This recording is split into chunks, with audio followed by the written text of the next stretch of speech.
High court চত্বরের বাইরে থেকে সার্বিক পরিস্থিতি জানাচ্ছিলেন সহকর্মী মোহাম্মদ হুসাইন।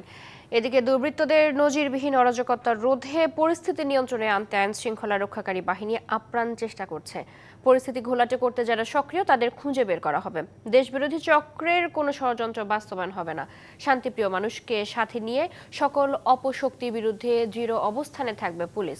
সকালে রাজধানীর পুলিশ লাইন্স হাসপাতালে সহিংসতায় আহত পুলিশ সদস্যদের দেখতে এসব কথা বলেন পুলিশের আইজিপি। তিনি জানান, দেশের সার্বভৌমত্ব ভূলুণ্ঠিত করতে ও সরকার পতনের চেষ্টা ছিল দুর্বৃত্তদের।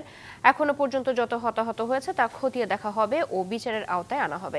শিক্ষার্থী, জনগণ, সাংবাদিক, পুলিশকে মুখোমুখি করে দেশকে অস্থিতিশীল করার ষড়যন্ত্র এখনো চলমান বলে জানান আইজিপি।